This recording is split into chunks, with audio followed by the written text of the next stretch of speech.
Good morning everyone, কেমন আছো সবাই? আশা করছি ভালো আছো। আমি অনেক ভালো আছি। তো আরও একটা নতুন ব্লগে তোমাদের সবাইকে ওয়েলকাম জানাই। আর আজকের ব্লগটা হচ্ছে রাখি পূর্ণিমা স্পেশাল। তো যাই হোক, ব্লগটা শুরু করলাম সকালবেলা, টিশানকে দিয়েই শুরু হলো ব্লগটা। সকালবেলা মনটা প্রচণ্ড খারাপ ছিল, যেহেতু প্রতি বছর যাকে রাখি পরায় তাকে আজ 2-3 বছর ধরে পড়াতে পারছি না। তো ভীষণই মনটা খারাপ ছিল আমার।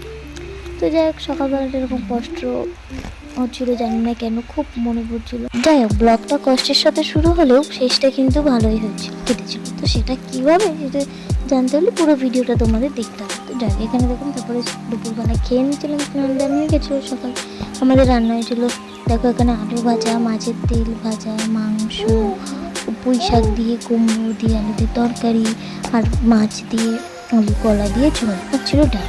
তো যাই, সেটা দিয়ে আমি দুপুরবেলা খেয়ে নিচ্ছি। এখানে তোমরা বলতেই পারো যে আমি একা কেন ঘরের মধ্যে অন্ধকার করে বসে খাচ্ছি। আসলে দিশান ঘুমোচ্ছে, তাই জন্য পর্দা টর্দা সমস্ত কিছু দিয়ে দিতে হয়েছে। আর ও যাতে উঠে খাট দিয়ে পড়ে না যায়, তো সেই কারণে আমি নিচে বসেই খাচ্ছিলাম, যাতে আমি খেয়াল রাখতে পারি। তো যাই হোক, তারপরে খেয়ে দিয়ে তোমাদেরকে দেখাই যাবে আমি কত রাখি এনেছি।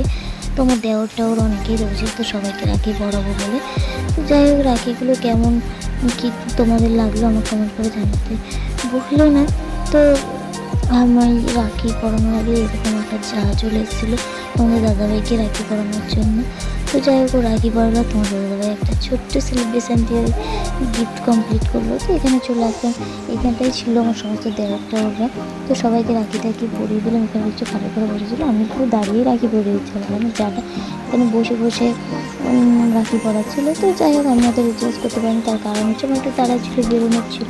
তো কোথায় যাচ্ছি সেটা তোমরা দেখতে পাবে। এখানে দেখো রাখি পরে সবাই বসেই রয়েছে। তো যাই হোক, আমি কিন্তু রেডি হয়ে গেছি আমার দিদিবাড়ি যাওয়ার জন্য। তো যাই হোক, আমি রেডি হয়ে নিয়েছি। আর তোমাদের সাথে শেয়ার করি কারণটা আসলে কি। আসলে আমি আমার দাদাকে ছোটো থেকে একসাথে বড় হয়েছি, তো রাখিটাকে ওকেই ভাইফোঁটা দিতাম। তো যাই হোক, এই 3 বছর ধরে কিছু ব্যক্তিগত কারণের জন্য সেটা সম্ভব হচ্ছিল না। তো ফাইনালি আজকে সে এসছে এবারই, তো আমি তাকেই রাখি পরাতে যাচ্ছি, আর খুব খুশি লাগছে। তো যাই হোক, এসে তারপর আমি আমার দাদাকে রাখি পড়েছি, ওকে ভিডিওতে আনতে পারলাম না, পরে নিশ্চয়ই চেষ্টা করবো। আর এখানে দেখো দিয়া ওর ভাইকে রাখি পড়াচ্ছে। যাই হোক, আমাদের এই দুষ্টু মিষ্টি রাখি পূর্ণিমার ব্লগটা তোমাদের কেমন লাগলো জানাতে ভুলো না। ভিডিওটা ভালো লাগলে প্লিজ একটা লাইক এবং শেয়ার করতে ভুলো না। Bye, thanks for watching, bye, please follow and subscribe.